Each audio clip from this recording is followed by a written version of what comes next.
put yourself in that atmosphere in Makkah. It was incredibly hostile. Right, this wasn't just a debate. Not at all. Hmm. The disbelievers, they saw their whole social order, their economy, everything being challenged. And for them, the Prophet Muhammad was, the single point of A failure. linchpin. Exactly. They were actively hoping, truly wishing, that if he and his followers were just destroyed or removed, the whole message would collapse. Their sense of safety depended on his demise. So their whole worldview was bottlenecked. Eliminate the messenger, you eliminate the message. But this verse, how does one verse completely flip that power dynamic on its head? It does it by forcing them to ask a question they were trying so hard to avoid. Yeah.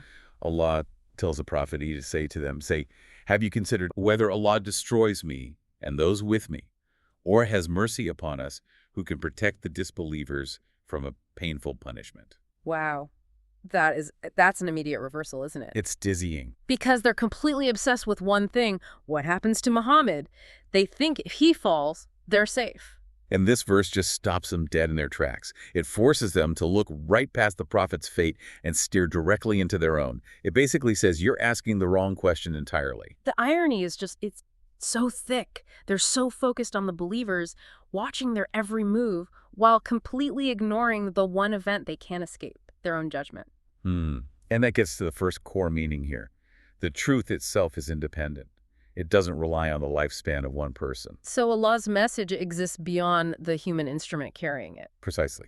You could remove the prophet and his companions, hypothetically, and the accountability for rejecting the message would still be there.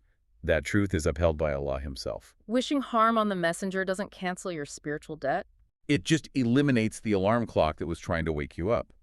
Okay, so if that strategy is gone, the idea that this all ends if the prophet falls, what's the next layer of false security the verse tears down? It goes after their reliance on worldly power.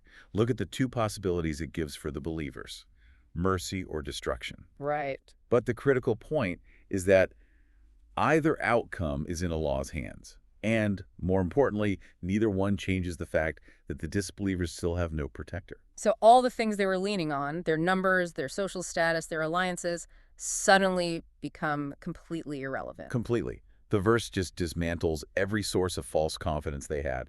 Their power, their position, even time itself. It all means nothing. And then comes that piercing question at the end, who will save you?